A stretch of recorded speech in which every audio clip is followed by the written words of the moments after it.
सब species versus sibling species.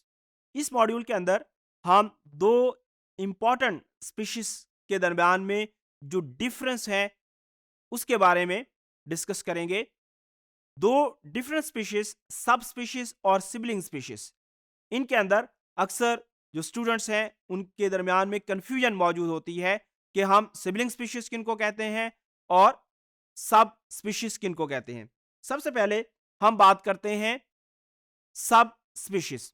तो 19th century के अंदर जो टर्म सब स्पीशीज थी इसको रिप्लेस किया गया, इसने रिप्लेस किया वैरायटी को, और उसके साथ साथ जो रेसिस के लिए हम टर्म यूज करते थे, रेस की टर्म यूज करते थे, उसको सब स्पीशीज ने रिप्लेस किया।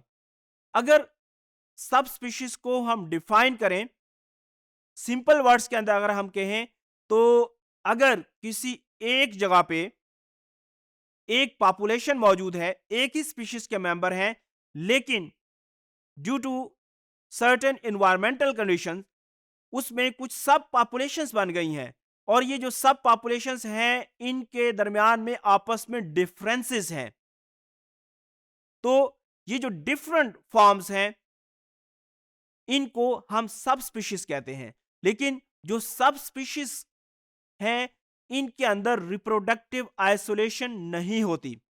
ऑल्दो इनके अंदर डिफरेंसेस मौजूद होते हैं, लेकिन इसके बावजूद ये इंटरब्रीड कर सकते हैं और फर्टाइल ऑफस्प्रिंग्स पैदा कर सकते हैं। अब अगर हम सब स्पीशीज को डिफाइन करें तो इसकी जो टेक्निकल डेफिनेशन है, an aggregate of phenotypically similar population of A species, यानी ये एग्रीगेट है इंडिविजुअल्स का जो कि फिनोटिपिकली देखने में एक जैसे हों, inhabiting a geographical subdivision of the range of that species and differing taxonomically from other population of that species. यानी ये जो सब पॉपुलेशन है ये उसी स्पीशीज की जो रेंज है, यानी जहां तक वो जा सकती है, जहां तक उसके अंदर पोटेंशियल है कि वो सरवाइव कर सकती है, उसी रेंज के अंदर अगर उस स्पीशीज की कुछ सब पॉपुलेशंस बन गई हैं जो कि मॉर्फोलॉजिकली एक दूसरे से डिफरेंट है, लेकिन वो रिप्रोडक्टिवली एक दूसरे से सेपरेट नहीं है, लेकिन ये रिप्रोडक्टिवली किसी दूसरी स्पीशीज से डिफरेंट हो, तो ऐसे जो सबसेट्स हैं, ऐसी जो सब पॉपुलेशंस हैं, इनको हम सब स्पीशीज का नाम देते हैं। अब इस डेफिनेशन के अंदर जो वर्डिंग इस्तेमाल की गई है उसकी क्या रीजन है? सबसे पहली बात, a single subspecies may consist of many local population all of which though very similar are slightly different from each other genetically and phenotypically। यानी सबसे पहली बात ये कि एक जो स्पीशीज है वो जिस जगह पे मौजूद है उसकी जो रेंज है उसके अंदर एक से ज्यादा सब पॉपुलेशंस मौजूद हो सकती हैं। ये जो सब पॉपुलेशंस हैं ये हो सकता है कि मॉर्फोलॉजिकली एक दूसरे से डिफरेंट हो, लेकिन जेनेटिकली ये एक दूसरे से बहुत ज्यादा डिफरेंट नहीं होती और एक दूसरे से ये रिप्रोडक्टिवली आइसोलेटेड नहीं होती। ये ब्रीड कर सकते हैं और नेक्स्ट जनरेशन पैदा कर सकते हैं।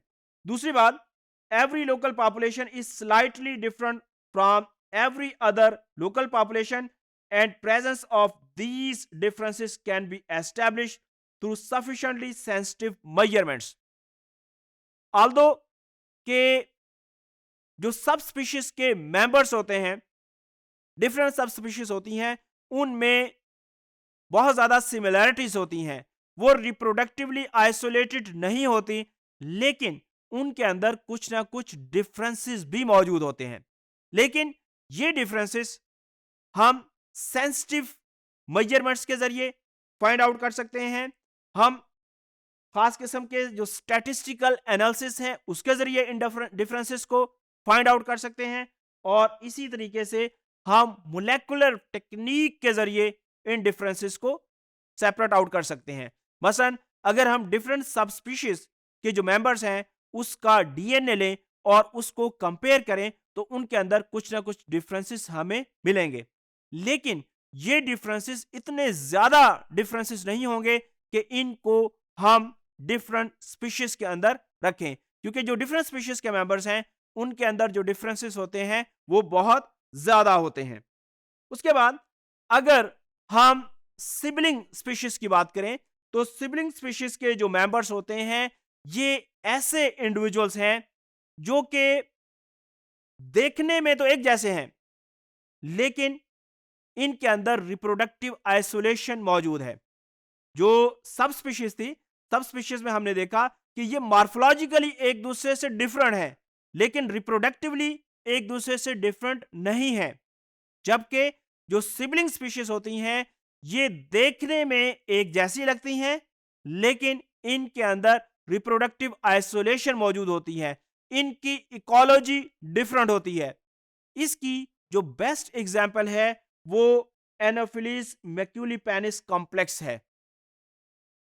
यह ख्याल किया जाता है कि एनोफिलीज मैक्यूलिपेनिस, इसके अंदर 6 एनोफिलीज की स्पीशीज हैं। ये डिफरेंट स्पीशीज हैं, लेकिन मॉर्फोलॉजिकली इनके अंदर बहुत ज्यादा डिफरेंसेस मौजूद नहीं है। इस वजह से इनको as a single species treat किया जाता रहा। अब इनमें से बहुत सारी ऐसी हैं जो मलेरिया फैलाने का सबब बनती हैं, लेकिन सारी मलेरिया नहीं फैलाती। लेकिन जब डिटेल स्टडीज की गई तो ये पता चला कि इनमें से बहुत सारी जो स्पीशीज हैं वो इकोलॉजी के अंदर डिफरेंट है, वो डिफरेंट हैबिटेट के अंदर रहती हैं और वो मलेरिया फैलाने का सबब भी नहीं है। तो बाद में ये पता चला कि बेसिकली ये एक दूसरे से मॉर्फोलॉजिकली तो डिफरेंट नहीं है, लेकिन इनका जो जेनेटिक मेकअप है वो डिफरेंट है और इनकी जो इकोलॉजी है वो डिफरेंट है, और ये एक स्पीशीज के मेंबर नहीं है बल्कि ये तो 6 डिफरेंट स्पीशीज हैं। इसी तरीके से एक और एग्जांपल अगर हम देखें तो ड्रोसोफिला, ड्रोसोफिला की 2 स्पीशीज हैं, ड्रोसोफिला सूडो ऑब्स्कर्वा और इसी तरीके से ड्रोसोफिला पर्सिमेलिस। ये जो दोनों स्पीशीज हैं ये मॉर्फोलॉजिकली आइडेंटिकल लगती हैं, देखने में एक जैसी हैं, लेकिन ये रिप्रोडक्टिवली एक दूसरे से आइसोलेटेड हैं। अगर इन दोनों स्पीशीज के जो मेंबर्स हैं उनको हम इकट्ठा रख दें और इनको अलाउ करें कि ये एक दूसरे के साथ ब्रीड करें तो ये नहीं करती, जो इस चीज का सबूत है कि इनके अंदर रिप्रोडक्टिव आइसोलेशन है। इसके बावजूद को इनको इकट्ठा रखा गया, लेकिन ये एक दूसरे से ब्रीड नहीं करते, क्योंकि जो डिफरेंट स्पीशीज हैं उनके अंदर जो जेनिटेलिया का स्ट्रक्चर है वो डिफरेंट है, जो फेरोमोन्स की प्रोडक्शन है वो डिफरेंट है।